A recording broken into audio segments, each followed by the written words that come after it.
যদি হাত উঠে না তো যাতে একটু ভালো উঠে, এই দিকেও আমাদেরকে খেয়াল রাখতে হবে।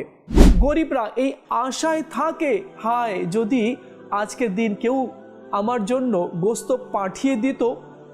সে লজ্জার কারণে ব্যাগ নিয়ে বাইরে বের হচ্ছে না, কিন্তু অপেক্ষায় রয়েছে হয়তোবা আল্লাহর কোনো বান্দা আমার বাড়িতে কিছু গোস্ত পাঠিয়ে দিবে, এবং লজ্জার কারণে অনেকেই ঘর থেকেও বের হয় না। তো প্রিয় ইসলামী ভাইরা, এই সমস্ত লোকদেরকে আমাদের সন্তুষ্ট করতে হবে, আর তারা যদি সন্তুষ্ট হয়ে যায় তো আল্লাহ আমাদের প্রতি সন্তুষ্ট হয়ে যাবে।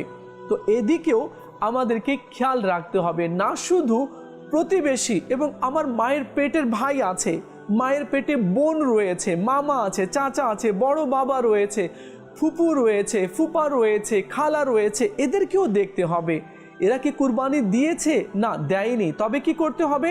তো এদের জন্য পর্যাপ্ত পরিমাণে পাঠিয়ে দিতে হবে, যাতে করে একবেলা না হলে দুবেলা সে যাতে ভালোভাবে খেতে পারে।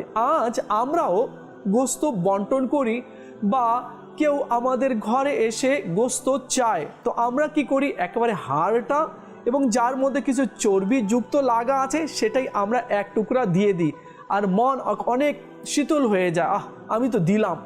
তো ভাই, আপনি কি দিলেন?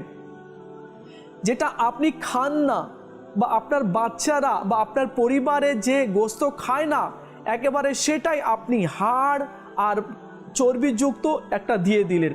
সে তো লজ্জার কারণে নিচ্ছে, এই জন্য নিচ্ছে কে যাই হোক কিছু তো পেয়েছি, এটাই রান্না করে নিজের পরিবারকে দিব, নিজের বাচ্চাদেরকে দিব। তো প্রিয় ইসলামী ভাইরা, যদি হাত উঠে না তো যাতে একটু ভালো উঠে, এই দিকেও আমাদেরকে খেয়াল রাখতে হবে।